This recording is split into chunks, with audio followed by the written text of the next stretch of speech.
Guillermo, Emil Amok to you. You're saying, Emil, what happened? What happened at the Lanyap? You said there's going to be something extra. There's going to be something extra. I want to say hello to you all, though, first. Sometimes the Wi-Fi is a little spotty where I am out here in exiled San Francisco. I'm in exile from San Francisco. I say I'm from San Francisco, but I'm actually in exile because San Francisco looks a little better from afar. And I zoom in and I zoom out, but from afar, it's fine. Anyway, welcome to the program. Emil Amok's Takeout, my takes on all things considerable. Wherever you are you on? Now, someone said, "Are you on Instagram? Are you on IG? Are you?" No, they don't even say IG. They say, "Are you on Insta?" No, I'm not on Insta. I'm sorry. I'm an old guy. Well, not that old. There are older, but I'm on Facebook. That's a little more current than MySpace. Oh, excuse me. I'm on Meta. I'm on the MetaBook. Anyway, also, you might see us on emilguillermo.media on Facebook, or maybe you're on YouTube. We're live wherever you are. Like and do all the things the algorithm says. Algorithm says you do this. Give up a finger, a digit. For us, I think they want thumbs or likes or whatever. How are you? It's Friday. It's show 243. It's a big show. Of course, read my columns at the ALDEF blog, the Asian American Legal Defense and Education Fund. ALDEF, AALDEF.org/blog. That's where I put a lot of my stuff in writing, and you can see it. In fact, if you go there and then you come to the show, you see a lot of the stuff I write about, I talk about right here, because this is WAAAT, or WDAAT. What does an Asian American think? Because they never ask. They never ask us what an Asian American thinks. But I'm going to tell you what I think, and if I'll have another Asian American on here with me. Professor Dan's going to be joining me. Probably, I don't know, in a few. But first, I got to get some things off my chest first, because not that I have a considerable chest, or I just have a lot to get off right now. More on the Goo Girl, more on the Goo Girl, more on Nathan and Chloe, because they're the golden Asians right now. Oh, they're the Americans in Asia. Americans in Asia. They look Asian, but they're American. But they look yes, they're Asian, but they're Asian American. They're Americans in Asia. Unlike uh Shohei. Shohei, the baseball player. Shohei Otani. He's an Asian in America. Nathan and Chloe, they're Americans in Asia. And the question I'm going to ask today is, do they feed the model minority thing? Question. Talk more about the Uyghurs. Got to talk about a little about the Uyghurs every time. Every time, because I think it's important to talk about every time we got to talk about the Uyghurs. Talk about Stop AAPI Hate. Yeah, there's a connection. Talk about Ukraine. You got to know about Ukraine, because there's something. If you are now in Ukraine, if you're listening to this and you find yourself in Ukraine saying, "Oh, well, it's nighttime here in Ukraine, but Emil is just starting up. We got to listen to him." The Filipino Ukrainians, aka the FUs. If you're an FU, and there's got to be, I bet you there are some Filipino Ukrainians. You got to be worried now, because the United States, the advisors, National Security Council, came out today and they talked about, hey, if you're in Ukraine and you're an American, sorry, FUs, but if you're an American, they're saying get out now, They were like messing around saying imminent last couple of weeks, but now they're saying it's happening. Get out while you can. Something is up. And they're not revealing sources in the White House, but they're saying if you're an American, get out. We'll talk more about that in a second. Professor Dan will be here, but I want to start out talking about Super Bowl 56. As I guess it's kind of a privilege to say you're older than the Super Bowl. Is it? I guess. Is it a good thing? Hey, I'm older than the Super Bowl. That gives me a certain amount of football wisdom, I guess. But the Super Bowl is 56, LVI, and I don't do Roman numeral. I do maybe 10, X, X, X, triple X, and then I just say, come on, let's go with just the regular numbers. I do want to say this. I did see the first Super Bowl, right? Kansas City, Green Bay, 67. But the Super Bowl I remember the most. And I think I was with this fellow. We were 12, 11, whatever. The first Super Bowl, but I especially remember Super Bowl II because it featured my Raiders, the John Madden, Daryl LaMonica Raiders against the Bart Starr Packers. It was 1968, January 1968, and of course, LaMonica just looked like he just didn't have it. Didn't have a second half. They were kind of close, but I just recall that I saw the game with my good buddy Frank Veracruz. And Frankie, happy birthday to you. I mean, we saw it in January of 1968, Super Bowl II. I know at least Super Bowl II. I think I saw Super Bowl I with him too. But my good friend Frankie Veracruz is having a birthday today, and I just want to wish him a happy birthday. Happy birthday, Frank. Frank, always a buddy. On the baseball diamond, he was second base. I was third. We used to whip it around the horn. They say, around the horn. I'd throw the ball to Frank, and Frank would throw it to Ricky Patterson. So, good baseball player, Frank. Okay, soccer player. Not a great well, he was a good football player. He was a good schoolyard football player if you're playing touch. He was especially good on the line and good on the rush on the one Mississippi, two Mississippi. Did you do that? You go in the schoolyard and you say, okay, five Mississippi rush. Okay.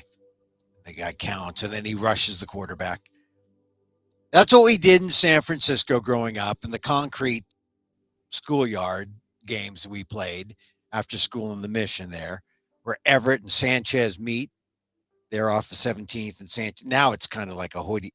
I don't know what Everett and Sanchez are like, but the area around it has changed. But Frankie,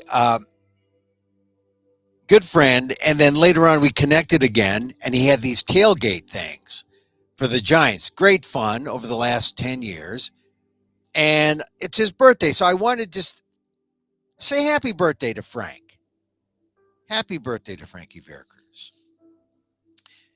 Frank also Filipino American, like me, Filipino American, and at that time was especially 67, 68 was a fellow by the name of Roman Gabriel. Roman Gabriel, Emil, what the hell are you talking about? Yeah, Roman Gabriel. It was a tremendous football player. He is born Roman Ildanzo Gabriel. His father was a Filipino immigrant who found his way to Wilmington, North Carolina. Can you imagine that?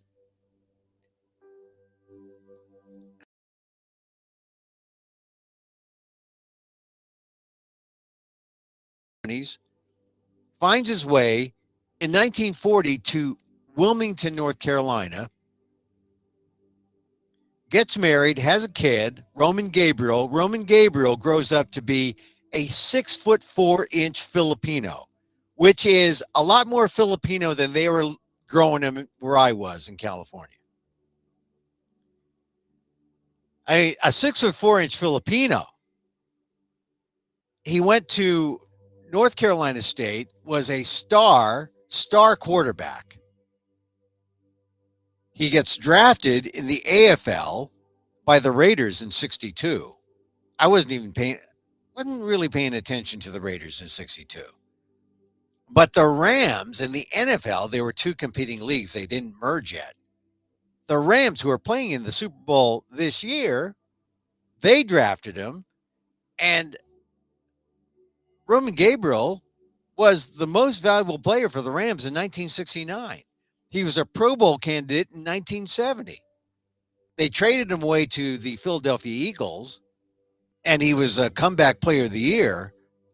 But this guy could play. Roman Gabriel could play. And you look at him on the internet, he's got this bowl haircut like, Bruce Lee, Asian, black. But clearly he's Filipino. But he's just like bigger. He just like came with more. And he is now presently 81 years old. And there has been a movement to try to get Roman Gabriel into the Hall of Fame, the Pro Football Hall of Fame. His sons are like, he's got Roman Gabriel III. He was like in his 50s. And the movement now is to try to get Roman Gabriel into the Hall of Fame. I don't know if it's going to happen, but darn it, I think, when has there been an Asian American quarterback of that stature, an Asian American, Filipino American quarterback? So as we enter into Super Bowl weekend, and the Rams are playing too, I just want people to know there was an Asian American Filipino who was the MVP of the entire league.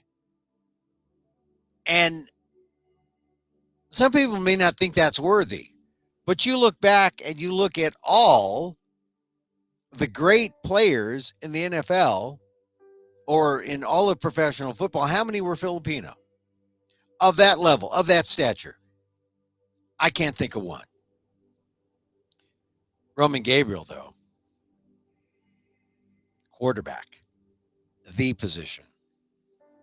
Remember him when you look at the Rams. I'm not rooting for the Rams because, the one bad thing about Roman Gabriel is that if you were a San Francisco 49er fan, you did not root for the Rams. But Roman Gabriel, you rooted for him personally. You said, that could be my dad. It wasn't my dad. Or you could say, that could be. Well, actually, he was half Filipino, right? His father was Filipino, but his mother clearly was not. But one of the few Filipinos, in these hybrid relationships where it's Filipino man, Asian man, and the woman was non-Filipino. Still, though, 6'4", a 6'4" Filipino guy, Roman Gabriel. All right, so we kick off saying happy birthday to my friend Frankie Veracruz and Roman Gabriel. It's now 2:10. We are into the show. Welcome again to Emil Guillermo's Takeout Live. We call it the Takeout because, we're still taking out. I know a lot of people say, hey, Dad, we're dropping the mask mandate. And I know this is the big thing that we're looking at now nationwide with the blockade in Canada, and they say they're going to move to L.A. It's all about the mask. I don't understand people feeling that this blockade does anyone any good if it's going to hurt regular, ordinary people in, of all places, Michigan, where the people in Michigan who are hurting, some of them will be people who believe with the truckers. It's just a grandstanding move. It shows how politicized everything is, and it shows how wrong-headed. What are they trying to accomplish? I could see a blockade for affirmative action, a blockade for vaccination. Maybe that could work. That could be good. But a blockade against mass mandates, I'm sorry, it doesn't make sense. And it's only disruptive, and it's no show of freedom, certainly no show of patriotism. It's a kind of low grade January 6th insurrection, is what it is. You're angry? I understand. There are ways to vent your anger, but causing economic damage, not the way. A blockade is not the way. Some things before you bring up Professor Dan, if you go to my column is on ALDEF, the ALDEF blog, Asian American Legal Defense and Education Fund. And, I think it's interesting. Sorry, I get the wrong one up here. Gotta get this up. Yeah, the ALDEF blog, Asian American Legal Defense and Education Fund, aldef.org/blog. So what does an Asian American think? I'm just wondering. I love Nathan Chen. I love him. People see him and they say, God, what's there not to like? He's handsome. He's no bigger than I am. Just FYI. I'm not saying that, you got to be a big Filipino like Roman Gabriel, but he's about the same size. We're about the same size, Nathan Chen and I. Of course, his skates add another 3 inches, so he looks taller than he is. He's a skater, and then he jumps. that makes him look taller. But just seeing all his interviews subsequent, he talks about his mom. I mentioned an interview he did saying, the first words his mom said were, here's some things you could do wrong. And the interviewer said, she was criticizing you? And, he loves his mom. And it's not, she's just a nice tiger mom. Hedy Huang is her name. And you might have seen him in some interviews mention the fact that the family couldn't afford the kind of training that he wanted or needed that was in LA. Also, rink time was more expensive in LA than in Salt Lake. This is what his mom did because his mom believed in Nathan Chen. Hedy Huang, the mother of Nathan Chen, drove Nathan Chen in their Prius 10 hours from Salt Lake to LA to make his lessons. Drove him and then drove him back. Maybe they stayed for a couple of days. I don't know. He didn't get into it. He just said, my mom logged a lot of miles on the Prius, to which I relate. Can you imagine that? Can you imagine your mother doing that? Only an Asian mom, though, right? I don't know if only an Asian mom, but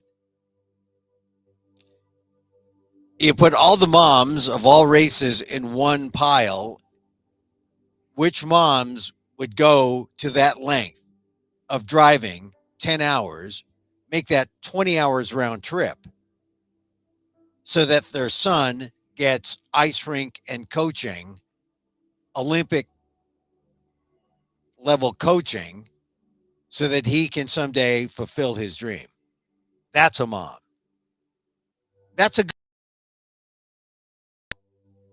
I mean, tiger moms are good and bad. I want to be equanimous. I want no judgment. But there's some things that some tiger moms do that are just, you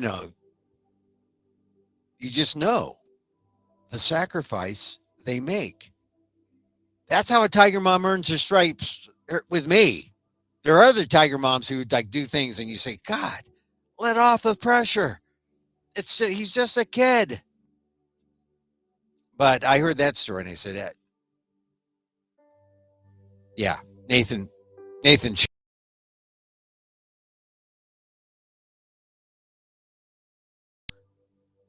the Olympics. And my question to all of you out there is, does this feed into the model minority? Because the model minority stereotype is that, hey, we're so good, we're A students, we get into the good schools, we not only play classical music like virtuosos, we are ice skaters and we win these gold medals. And I'm wondering, I think it's a fair question. Does it feed into this model minority myth? And if you read my column, the upshot is I hope it doesn't. I hope it doesn't feed into the model minority myth. I hope what it does do is it sees us for what we are, which are hardworking, regular folks who are capable of doing.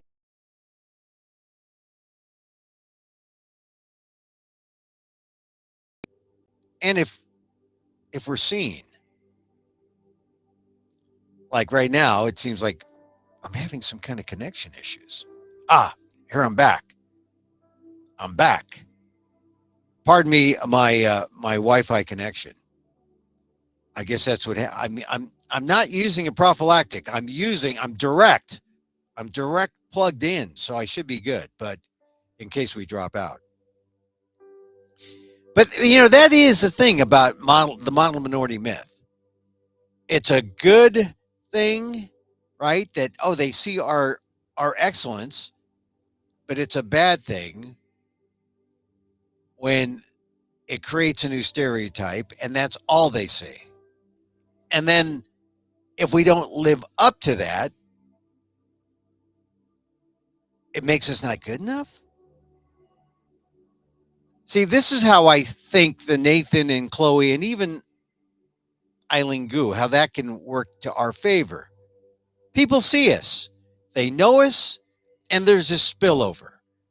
And the spillover is, hey, we see these Asian Americans, we see these Americans in Asia. That's great. Now we see you. And we recognize that not all of you are that way in terms of, like, you're not all ice skaters. You're not becoming kung fu ice skaters suddenly. That you're good, decent, regular folks, and we're acknowledging that. That's great. But they see us, they hear us, they see us as humans, but they didn't notice us until they saw Nathan Chen. They didn't notice us until they see Chloe Kim, and they say, "Oh, we love Chloe. Oh, we love Nathan. Oh, we love the Gooster. Oh, there are all these other people that come with you too. Oh, well, we notice them now." That's a positive thing. That's the positive thing. And let's hope that happens. We need that. The negative thing of the model minority is, why aren't you a gold medal skater, Emil? Well, I don't know. Maybe it's because whenever I go to the ice rink, I'm holding on to the edge, trying not to fall down on my ass. Maybe that's why I'm not a model, a nice skater. Or snowboarding. I'm not a snowboarder because the last time I tried, which was like decades ago, maybe it's improved. I don't know. I fell and I couldn't get up. I was like that. I fall and I can't get up. No, I'm not in that commercial yet. But I respect the talent of Chloe Kim and Nathan Chen, and I hope it doesn't contribute to this idea of the model minority. But already, as I said in my essay, there was Mike Tirico the other day saying, well, Chloe's going to Princeton and Nathan's going to Yale, and and Eileen Gu's going to Stanford, and they're classical music people. They're so well rounded. And you see, that's kind of like fanning that model minority myth. How about just acknowledging that they're just among the excellence They're a display of the excellence of Asian Americans, but we we come in all sizes and all shapes. Some skaters, some non-skaters, some snowboarders, some non-snowboarders. But at least because we've noticed Nathan and Chloe, we now notice everyone else. Even the Asian American Uyghurs. And we can't forget the Asian American Uyghurs because the Asian American Uyghurs, and there are about 250,000 in the US, many of whom are trying or have tried for the last few years to get in touch with their Uyghur relatives, and they can't. Why can't they? That's that invisible wall that China puts up that doesn't let the truth penetrate it. And if you're on the other side of the wall, you're in the dark. We know from people who've they've managed to get out of those camps and come to freedom. And we know what's going on in those camps. Just remember the Uyghurs. Enjoy the Olympics. But remember the Uyghurs. One last note, then we'll bring up Dan.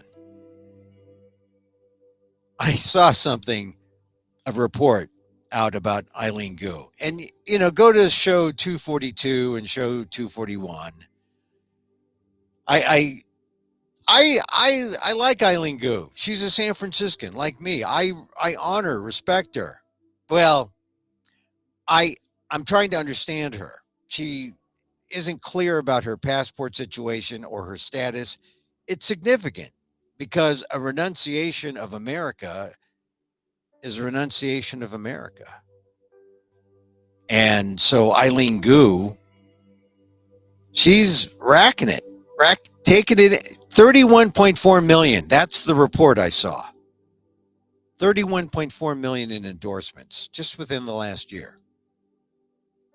And her mom's a venture capitalist. She's, East and West, a Chinese, born in China.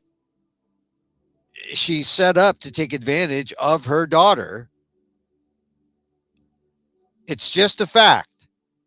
So when you hear Eileen Gu say, I'm Asian when I'm in Asia, I'm American when I'm in America. Well, okay. And no matter how unified you want to be, you are served 31.4 million. All right, let's bring up Professor Daniel Phil Gonzalez. Professor Daniel Phil. Good afternoon, sir. Thanks for having me on again. Hey, College of Ethnic Studies, San Francisco State University. And you heard what I said. Here's a question. Some people might think that I'm a China basher for just holding these questions out about Eileen Gu. I like her. Like I said, she's a San Francisco kid, but the question remains, has she renounced her citizenship? And what does that mean? It's unclear. She hasn't been forthcoming. She dodges around the answer. But am I engaging in China bashing by doing what I'm doing here, Dan? I don't think you're bashing China as much as you're bashing Goo. Well, I'm just saying, I'm not really bashing her. I'm just saying if she's doing that, well, that's her choice. Yeah, I don't know what the standard is.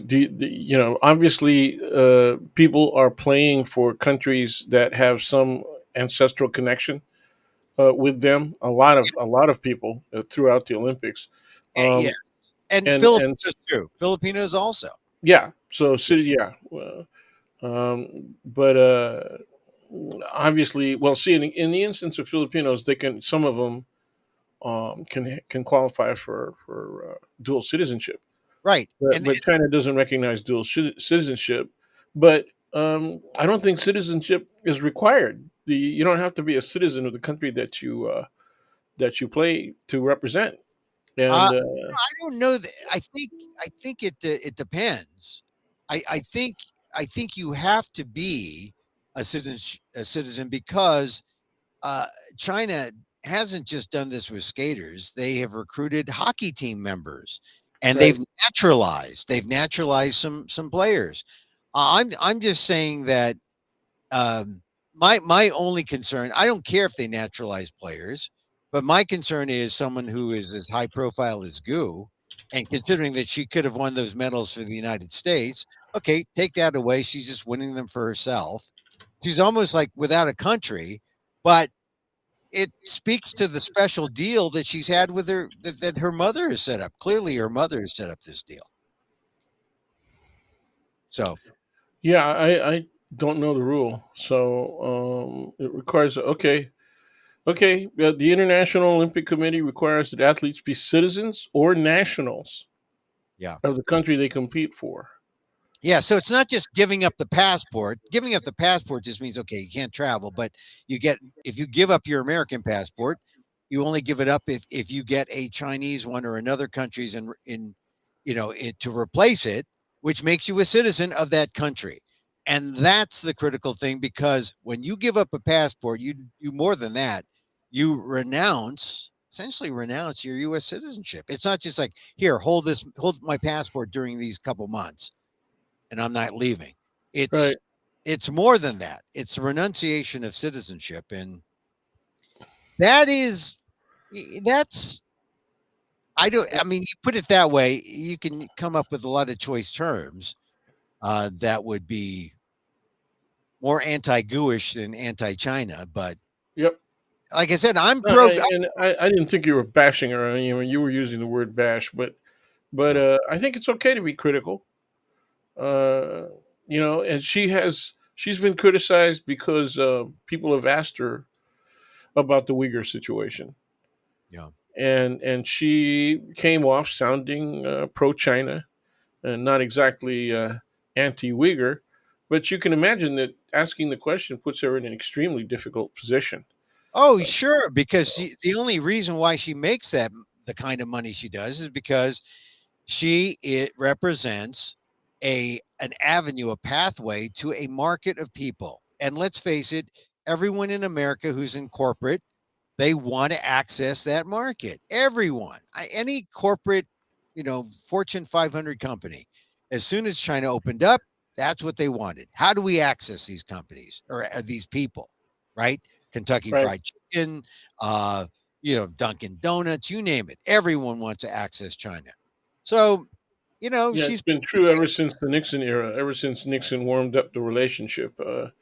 But I have stories about students, business majors, particularly Asian business majors, and particularly Chinese American business majors, who, of course, thought that they would be in the front ah, of the movement to gain access to China, right? And I got complaints galore from students who said, you know, they let me go as far as Hawaii. But really? yep, they wouldn't put maybe it could be because they were young, Yeah. but you know they would their complaint included the criticism that they're putting white men up there that had no understanding or knowledge of the culture, and that in fact, you know, didn't know how to they didn't have the basic understanding of courtesy, Oh, right, yeah, of and etiquette. how the Chinese do business. But Yeah, that has evolved over time. Where, sure, but where but now, what I'm saying is the initiation of that smacks of racism, yeah, right? yeah, Right. And so the kids, I call them kids, they're students, and a lot of them were already in their late 20s, but and they had finished master's degrees.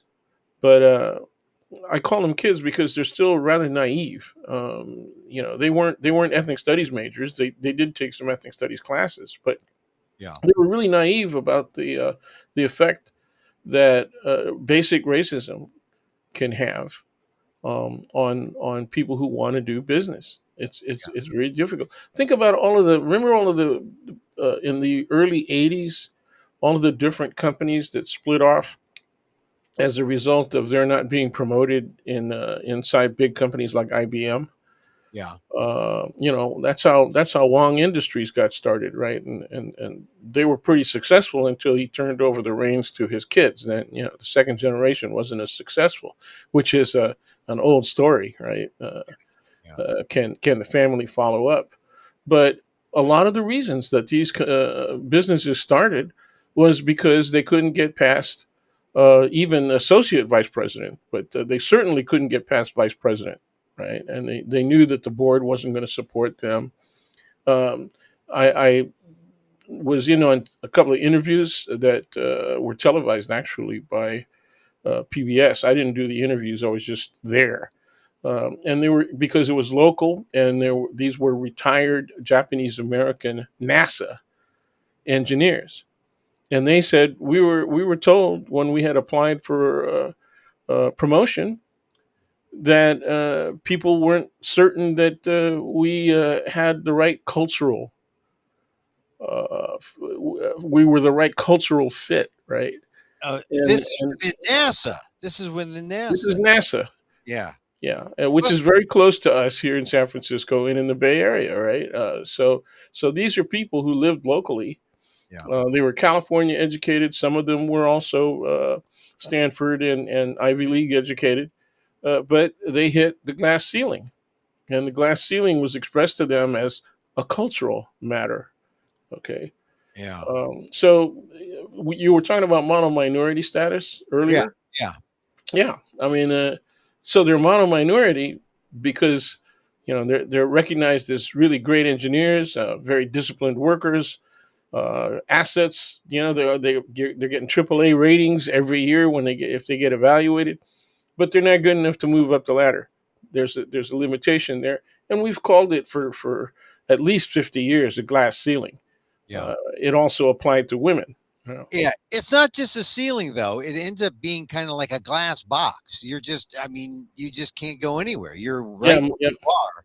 And it's not a matter of going up, but you can't even go sideways. You can't, oh, down. There's always a down, you know, it's Yeah. or out. And the door goes out. But Right, you can't right. expand. But yeah, so this is the thing about the model minority thing. I asked, all right, we have Nathan Chen, great, Chloe Kim, great, but it feeds does it feed a stereotype of, oh, Asian Americans, they've got to be great skaters, they got to be great snowboarders, they Well, got yeah, to that's a bigger problem. yeah. Yeah, the it's a the stereotype, the mono minority stereotype, was used for decades now to compare us and possibly even pit us against other communities of color. That's Divide the and reality. conquer. It was a divide These and conquer. these people made it. Look at them, new immigrants. They could barely speak English when they got here, and they pulled themselves up by their own bootstraps, and now they're winning Olympic gold, right? And going to Yale, for med school, and so that's the way they look at it. They look at the quote success of the Vietnamese, Yeah. but then they ignore the circumstances of the Hmong and Cambodians, right? They had a harder time making the adjustment here, um, and so there we are, being compared and contrasted with the other people of color. So not only is the mono minority label a problem in terms of our interracial relationships with Anglo Euro Americans, but it's a problem also with other people of color. Blacks, Latinos, everyone. Sure, in academic discussions, especially statistical discussions, we get sided up with white people. Right. They Well, present as white and Asian. Here's their performance level, and then here's performance for African Americans. Latinx. Uh, Dan, are you saying there really is a danger of that Nathan Chen and Chloe Kim represent by winning gold? It can fan or yes. feed this model Well, minority thing. not only because they won gold, though, because they, like you cite, they also have these other characteristics of high level of achievement aside from their athletic prowess. Yeah.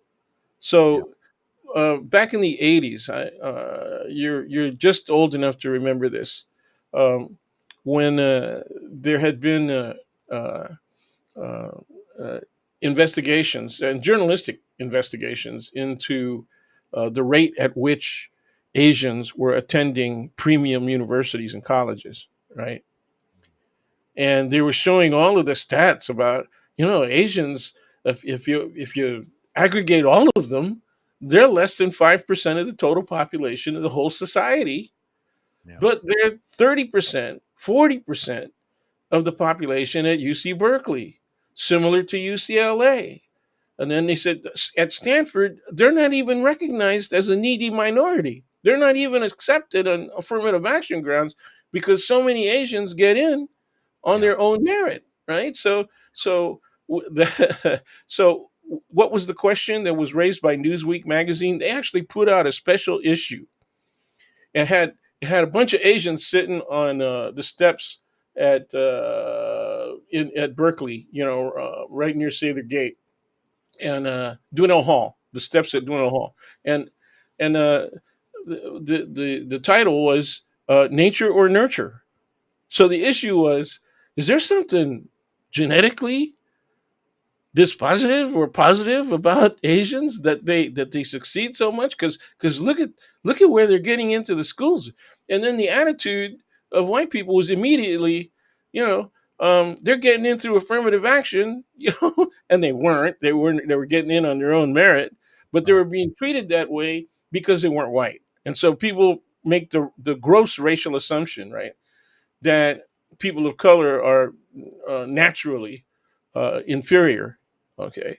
At the same time, people I remember UCLA. Remember this one? It was UCLA. Yeah.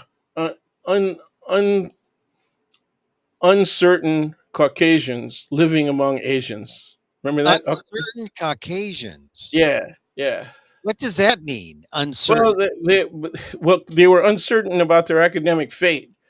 I remember people going to engineering and science at Berkeley, uh, saying that they got assaulted verbally by people who were saying, it's because of you that the curve is so high. Right. Oh, yeah. I've heard Yeah, that. you know, and that's what puts us down because these guys are looking forward to getting a job, right? And they think that GPA is going to be a key factor, right? Well, so Dan, how do we get out of this model minority thing? I mean, we've already exposed it as a myth for decades, even as it exists, as it coexists, and people promote it. People in the community say, "Well, wait a minute, this is a myth. It doesn't. Let's be real. Yeah, it means nothing." Well, but see, there's people in our community that like the myth. Okay, Oh they yeah, they think it moves us forward, and once again, it's an error. It's a major misnomer to describe these people as conservative, but they do happen to self-describe very frequently as conservative in thinking, right? And because conservative to them means that um, we are committed to preserving tradition, right? yeah. We're committed to right and wrong and walking the path of righteousness, that kind of thing. We want to be moral, we want to be ethical, okay? Those kinds of things. So, indeed, they do subscribe to those characteristics. They do hold those kind of characteristics. So they see the model minority status as essentially being a reward for Ah, walking the straight and narrow. And so they advertise it regularly. And there have been leaders in my own community that said, we're not like them. What does we're that mean? we're We're not not like like them. we're well, we because we those people are saying, well, we're accomplished, like Nathan and Chloe. We're good, right? Is that what it means? We It was worse than that in these instances. It was the old 1950s criticism that I used to hear on the bus out loud. You what's that know, on the why bus? don't they just work hard and pull themselves up like we did? And Ah, this was being said out loud by everybody. okay, Oh, about wait, African Americans. Dan. So what's happening is when you hear the story of Nathan Chen saying, "My mother drove 10 hours from Salt Lake to L.A. In her Prius, 10 hours one way, 10 hours back, so I can have Olympic coaching." That could be used as a model minority myth extender, huh? It can, Because but people see, say, you can do that too. Go drive yeah, your. yeah, and that's for non-Asian. Oop, Dan, Dan, I think I lost you there. I lost you. Well, we were having such a nice conversation until the internet decided we weren't worthy of an internet. But I think. But let's see. Maybe Dan comes back. Maybe Dan comes back here. When Dan comes back, but we were having a nice conversation about these things. First of all, how the model minority thing is a myth, how it does get in the way, how it, let's see, one of our listeners says, "I'm doing my part to explode the model minority myth." Yes. Well, I'm happy for that. I mean, we have. Oh, Dan, are you there? Dan's not there yet. We'll wait for Dan to come back. His internet is still spotty, but it's interesting how we kind of coexist with this myth. As people are the myth perpetuators, some people are the myth kind of like exposers, saying, "Hey, look, don't listen to that stuff." I like to think of it as when we have achieved a certain excellence or a certain, um, you know, we've achieved something. People notice us, and then they start recognizing us, not just the person who has achieved, but everyone, all Asian Americans, Filipino Americans, all of us. I try to see it as a positive because that's the only way a model minority thing works. Otherwise, it's just all negative. It's the positive negative because you think that people are saying, "Oh, you're so good. We like you." Okay, well then you like me, like all my other brothers and sisters, and address their needs. That's a positive that we get seen. I have no doubt about what Chloe Kim and Nathan Chen have done for all Asian Americans. We're capable. We can do it. Don't shut us out. Uh, oh, we lost Dan. God, yeah, it's. I wanted to include him on some other things. Maybe he'll come back. Let's see. Let's hope he comes back. He just had a bad connection.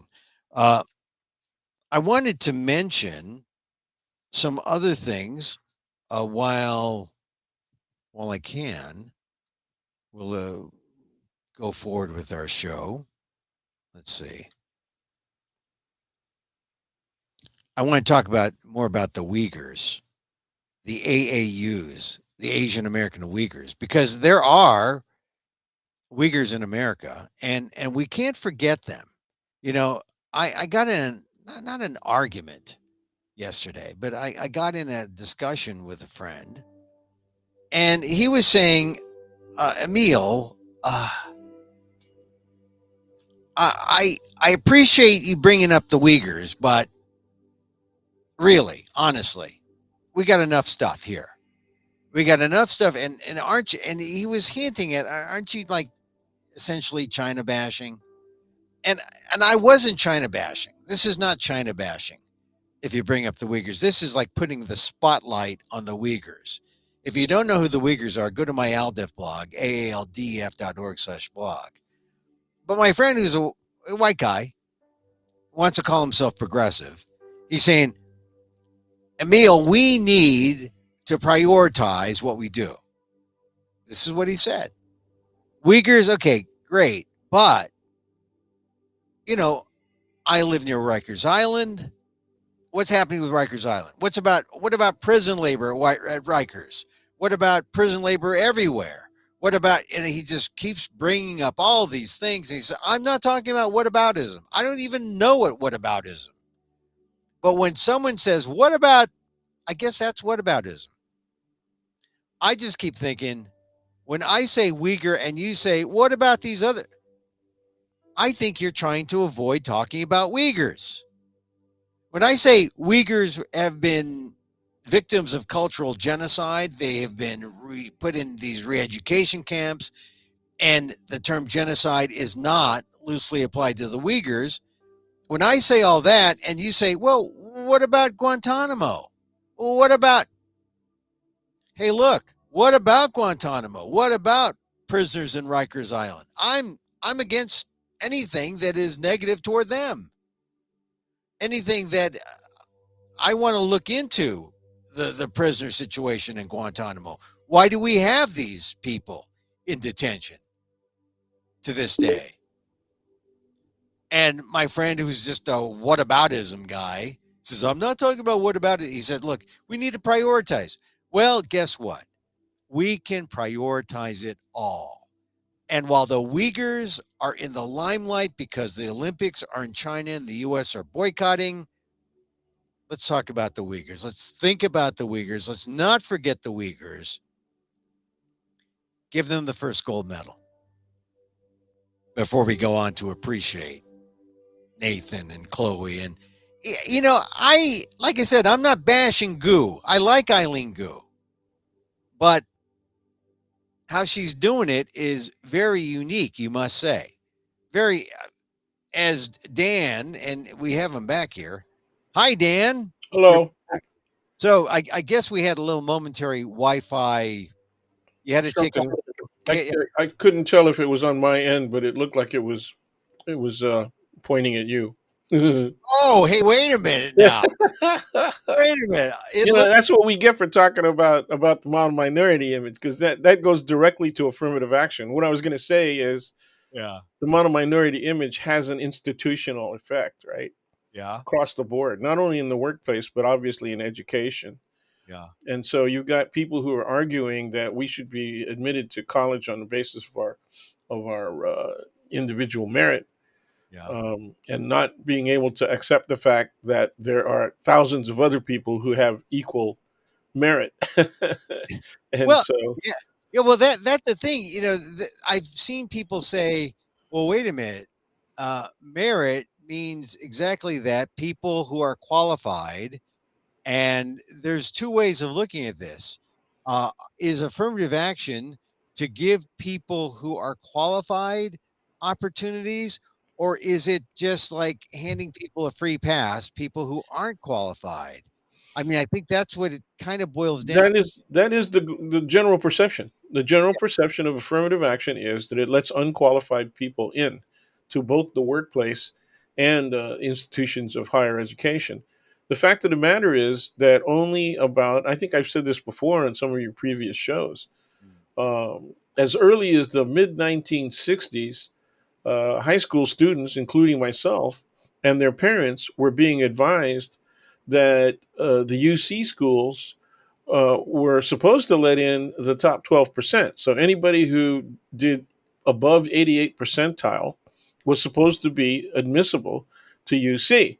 The problem was, as we were told in 1965, only about 3% of the of the high school graduates were actually admitted, even if they had 89% plus on their entrance exam scores. And so Mm. people were really put off by that. A lot of people didn't even apply, because the other route was to go to a CC first, go to a community college first, and then you only needed a 2.0 and you were supposed to be able to get in to a UC. Well, that didn't work either. Yeah. And so despite that structural provision, right? It's in the law. It hasn't worked. I mean, here we are, almost 60 years later, and that program never worked. Did affirmative action work? Yes. what? But by 1980, I don't know.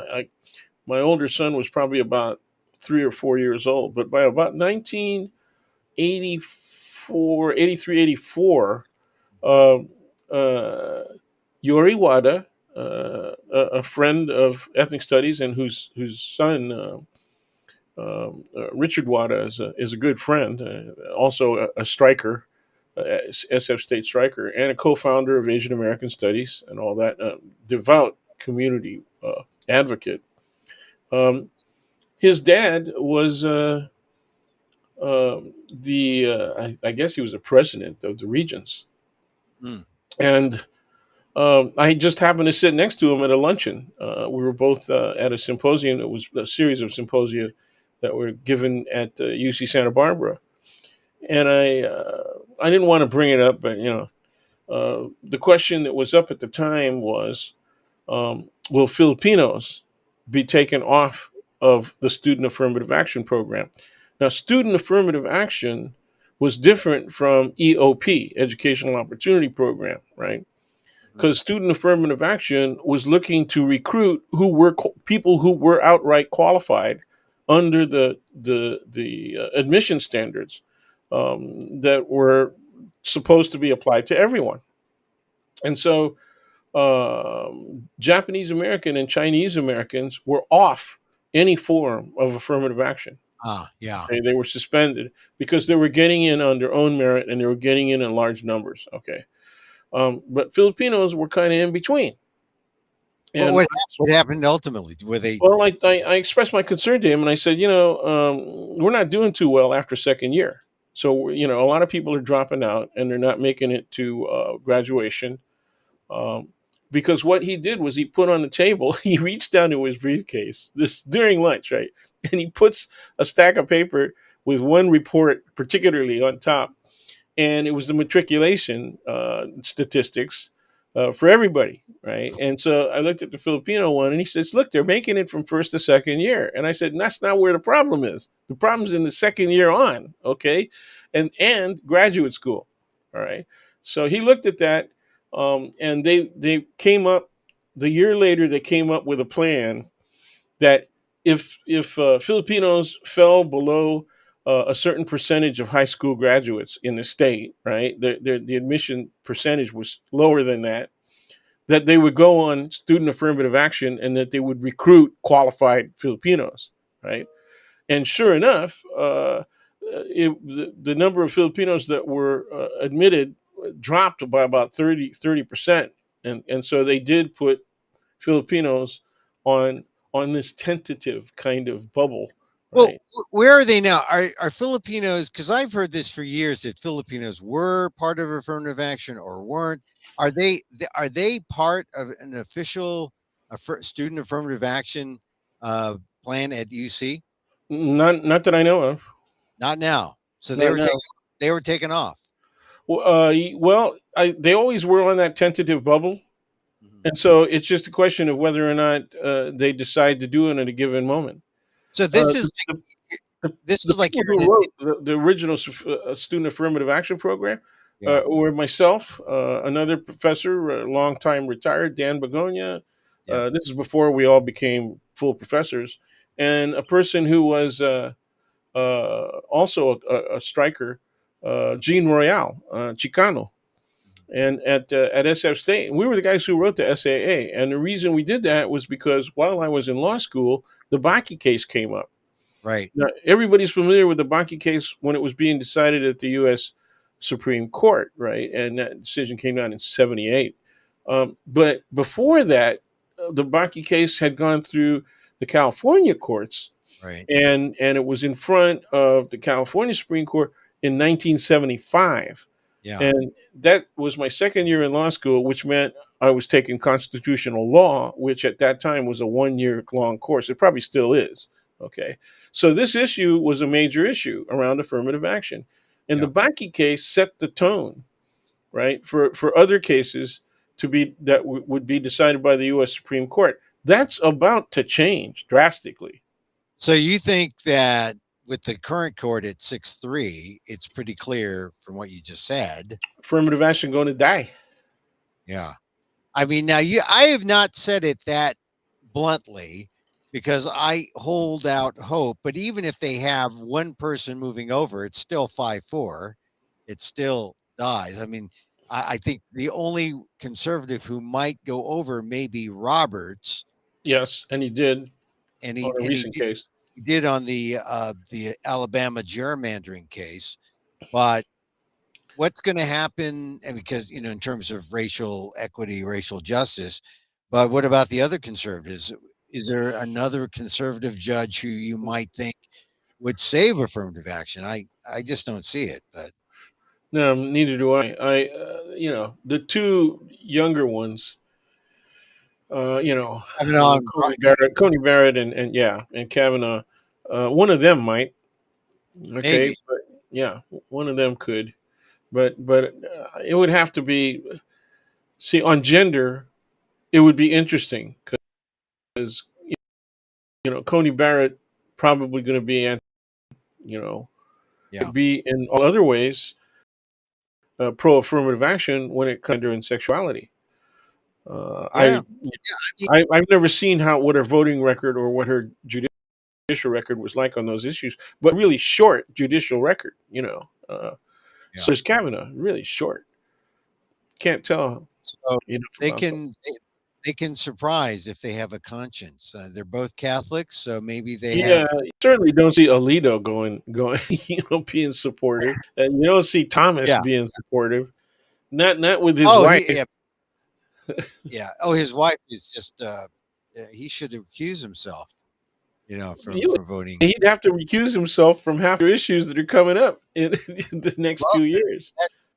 and there we have it. The essential issue with Justice Thomas. His wife is castrated him judicially Ooh, ooh, by her yeah, forceful yeah. stands politically. He's just Uh, being metaphorical, folks. yeah, I'm just being metaphorical. Hey, so Dan, some other things I wanted you to comment on. Oh Um, no. well, so what the Uyghur thing? I Yeah, was saying I'm not even gonna watch the Super Bowl. I'm you're not. protesting. I'm protesting, man. Well, wait. I'm the Uyghurs. That's part of the Olympics. No, Uh, I know. I just wanted to say that. I that know you're it's out of pro. it's out of right field, but that's You're okay. So the protesting. Uyghurs. What do we want to do about the Wait, Uyghurs? I just want to make sure you're not protesting the Super Bowl because there's not a Uyghur player on any roster. Sure, why not? Okay, all right. Well, let's go to the Olympics There, because there are a quarter of a million Uyghur refugees in the yes, I United know States of America. There's got to be one football player. Come on. there's got to be. I don't think. Well, they're not on the NFL, not in the NFL. Yeah. But I mentioned that 250,000 Uyghurs and in America, and they're the AAUs, Asian American Uyghurs, and they're important. And it's a real thing. I Yes. I talked to a friend who said, "Well, Emil, I appreciate you talking about the Uyghurs, but I live near Rikers Island. What about the prisoners there? What about the prison labor there? What about Guantanamo?" And I said, "This is my stand." I said, "Y- you know, I don't absolve the United States for any of those things, and I'm not China bashing by being pro Uyghur. I just say let's look at the Uyghur situation and let's see what can be done about their human rights issue. That's my stand. That's as far as I went. But there's a lot of people who are defensive about if you're Yeah, pro they Uyghur. think you're China bashing. They Yeah, think you're China bashing. Yeah. No, I think it's worthy of China is worthy of criticism on many levels. For a lot, and this change, I think some of the political science and international relations professors that have not been consulted by the major news sources uh, have a longer term perspective on China, and they make a very harsh contrast between where China was going right at the beginning, just before the Obama administration, and right at the first couple of years of the Obama administration, and then suddenly Xi Jinping, comes in and right at the start of the Trump administration starts doing really harsh stuff. Yeah. But the Uyghur thing had been consistent. They had been doing that for a long time. You can't build the so-called what do they call it? Re-education camp. Re-education, yeah, re-education institutions. You can't build those overnight. No, Yeah, not even the Chinese. re-education centers are not. It's not like the Harvard of China. It's not. No, Yeah, it's no. little. It's harsh, and it really is that may qualify as cultural genocide, but then all the other things they do biologically, taking kids away, sterilization, all that. Oh yeah, uh, it's that- grossly inhumane. that's genocide. Grossly inhumane. Yeah, So, I bring it up because the United States diplomatically is boycotting the games, and I know that okay. I feel bad watching the games, but I watch selectively. I watch for yeah. Nathan, Chloe. I want to see what the Gooster's doing. I want to see any Asian American. If you can catch Asian American competitors or Asian or Filipino, like Asa Miller is the Filipino skier. Right. I just can't find him on any of the things that the video things that I have, but I'll check him out to see where he goes. But I just want to make sure that the Uyghurs get the first gold. The Uyghurs, they're all every day. The Uyghurs get a gold medal from me, and we shine this light on Uyghurdom, until the end of the games, and then we forget, and then we have to consider Ukraine. And what do you think about what's happening with Ukraine now that the U.S. is saying if you're in Ukraine and if you're If you're an American, an American, not if you're a Filipino Ukrainian, an FU, you are FU. You're on your own. But two out of four, two out yeah, of four is not a good thing. yeah. But if you are an American in Ukraine, get out. They're saying get out. This is what Jake Sullivan said. Are He you said, saying if you look American, "Oh, you if gotta you are get out? American," he says, he said something could begin any day now. Oh Uh, yeah. it it could begin during the Olympics, and everyone thought, oh, maybe we get a break because He did that to Georgia. yeah, That's what they did it during the Olympics.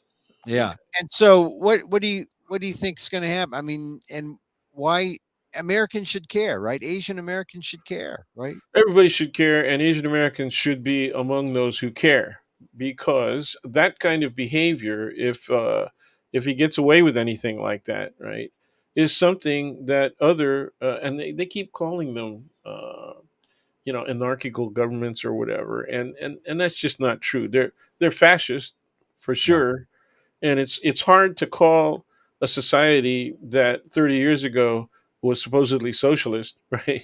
yeah, And then all of a sudden we're calling them fascist, and that's a generation and a half that a lot of stuff happens. But the yeah, reality is there was a gangster element among the old KGB, and one of the gangsterest of them all was the guy who is now the president of Russia. So he is trying to reconstitute what used to be the USSR as much as possible, and he's using NATO as a threat as his device. That's his rationale. So he's actually causing a reaction among NATO members, right? yeah, That is actually going against his interest, because yeah, they're starting to become more and more willing to amass forces and to shore up Ukrainian defense capabilities. So that's not a good thing for him. yeah. Uh, Well, I think there's a lot of miscalculation on his part, but maybe he's just in it to like be there at the borders and be there for the long haul. We never know when a strike might happen, but he should just, if he wants to wave stuff around, he should just stick to riding horses half naked. Yeah. and Well, broadcasting it. you know, And maybe borrowing a Cossack sword or something and waving that around. But when you amass 130,000 now yeah, troops yeah. along three borders of Ukraine, U Ukraine's big, it's 130,000. huge. It's a lot. I mean, Ukraine is huge, but the 130,000 Russian soldiers may not be enough No, to. they're strung out. They're strung out Yeah, along the borders, but I think what is working for him is that the concentration of forces along the Belarus border put them within 50, 55 miles of Kiev. yeah. They're So they're so they're yeah. close. So, all So right. So, what do you think about the fact that our dear president of Ukraine, okay, is saying nothing to see here. Calm down, everybody. Tone down the rhetoric. see, I don't know. I think what's happening is they're trying to normalize things. They've been fighting this for 8 years, so everything is. He wants to keep things calm. There is constant combat. That is true. Yeah. There is.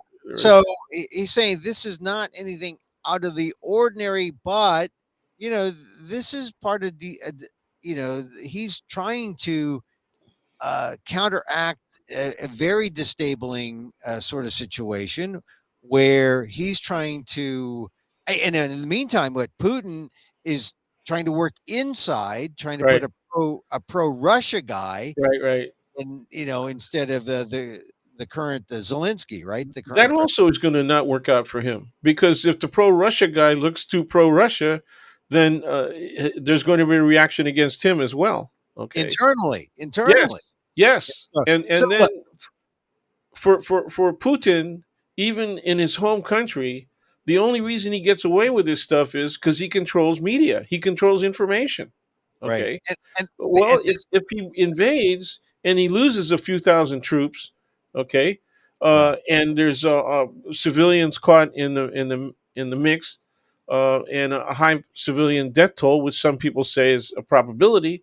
Okay, how is he going to keep that out of the reach of the common folks, the Russians, particularly those that are in the big cities? See, yeah, this Petersburg, is Moscow. this is the key about free societies and non-free societies.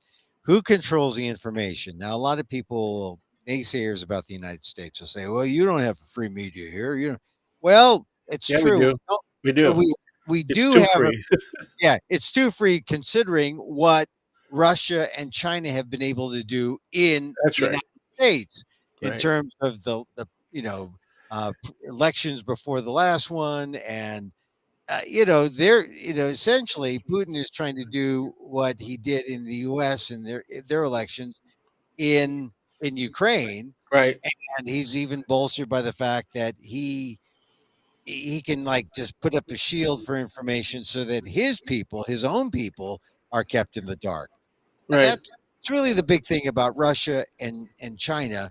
They can put up that sensor, and that shield, and you don't know what's going on if you're on the inside. Right. So who knows how badly I gotta look up whether or not there are that many Filipino Americans or Filipinos from the Philippines in uh, Ukraine. in Ukraine. Yeah. Eh, The It's, diaspora is far and wide. oh I yeah. if once you find out, share it with me because I'm interested in how many FUs are out there. Filipino Ukrainians. Hey, Dan, in the time remaining, and I appreciate you coming on as always. So you're boycotting Super Bowl 56. Yeah. I'm just going to watch the clips. Yeah. At the end on a news program or something like that. I'll just to satisfy my curiosity about who won. That's it. I feel the same way. I'm not really into. I mean, I like football, but I I'm sort of non-committal. But how about this Roman Gabriel thing? There's a big push No, now that's a good thing. I'm by glad you brought that up. That's yeah. There's some people trying to get Roman Gabriel in the Pro Football Hall of Fame at Oh, it least. was a source of big time pride, you Yeah, know. But the Filipino community, though, at the time was really still small, yeah, because only the first, tens of thousands of new immigrants had come in because of the Immigration Reform Act of 1965. Right, right, people right, didn't actually start arriving because they have to get their stuff processed, right, by INS. It was called INS at the time, right. and it usually took about 2 years for the first group of people, right? And then, but after that, 40, 50, 60,000 people a year were Yeah, coming in. And this is not on visas, this is on permanent residency, yeah. right? And Uh, Roman Gabriel was, when things started cooking, he was MVP of the NFL yeah, in that's right. 1969. I remember being in the Filipino Community Center in San Francisco, there on Baker Street for a party, and they had the TV on, and they were watching the 49ers play the Rams, and there was Roman Gabriel on the. Right, right. That's one of the reasons why I wasn't a big Rams fan. Well, I hated the Rams, but I loved Roman Gabriel. I loved to. I was surprised when he was not in the Pro Football Hall of Yeah, Fame. me too. Yeah, Why he was never, nominated. yeah. And look, we Oh, have a listener here who says, "Raisa says my dad was a huge Roman Gabriel fan. We're Filipino, of course, and the thing is, Roman Gabriel was a huge Filipino. yes, He was He was, a 6'4" yes. Filipino guy. That Look at actually was one of the reasons for his success as a quarterback, is that he was as big as some of the linemen that were attacking him, and yeah, so he could handle a hit. yeah, And even if he was being struck low, as long as he could unload the ball, yeah. he'd get it out there, and he could throw bullets. Man, the guy had reach, and he could throw bullets. So He at when he's 81. In 69, he was the quintessential modern day quarterback. Because look at all the good quarterbacks today. They're like 6'3", 6'4", 6'5". yeah, yeah, I mean, the good Jimmy Garoppolo at 6'1" was considered short. And yep, Kyler Murray at 5'9", forget it, right? right. But Roman Gabriel, if I could come back as Roman Gabriel, I mean, here's our listener. She talks about her father. He put a Roman Gabriel poster on my brother's wall. We were babies. Yeah, I Uh, understand that. I understand that. And my father, if Roman Gabriel were a horse, because my father was a big horse better, he would have had Roman Gabriel next to Secretariat. Oh no, Roman Gabriel next to who's the horse? the worst. No, the horse who came from behind, Seabiscuit. He would Seabiscuit. have had Yeah, Roman Gabriel next to Seabiscuit. Seabiscuit. My. All right, so Dan, so no Super Bowl, no big Super Bowl party. Yeah, yeah. Oh, and don't look up Roman Gabriel movies. Oh Okay, yeah, I would. Yeah, you want to keep the keep it. best possible impressions of him. He was And in L.A. He was in L.A. He was like a big well, Filipino. they're going to offer him money. Yeah, but he played Native Americans, right? So Yeah, he was cross cultural, cross BIPOC. All yeah. right, so Dan, are you gonna now? Here's the thing. Eileen Gu is going to be she's going to be skiing on the final for this slope style. That's That's on next week, right? no February 13th. Yeah, That's that's next week. no Sunday. Sunday. Oh yeah, that's right. Valentine's While, Day is while the Monday. Super Bowl is on, she'll be skiing. If she, I think she'll make the final, but she should be actually. I mean, she's one of the favorites to win that, and then on Wednesday it's the half pipe. So she could win a second medal on Sunday and a third medal on February 17th in the half Yeah, pipe. I know. Dual threat, huh? Skis Yeah, and board. You know, skis. No, no, no, no. She does. She he's going to does. do the half pipe with skis. Yeah, she does the half Okay. pipe and skis. Okay. I mean, that's the thing. Chloe Kim was snowboard. Yep. Which is harder, snowboard or skis? I think skis would be harder. Yeah. For the half pipe. Yeah. Yeah. I mean, yeah, she does that. I've seen her do the half pipe on skis. Just tape.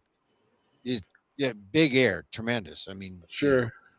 Well, 1400. it's two sticks instead of one. So it's tougher, but she's got to grab across and across her body. Anyway, look, I admire what she does.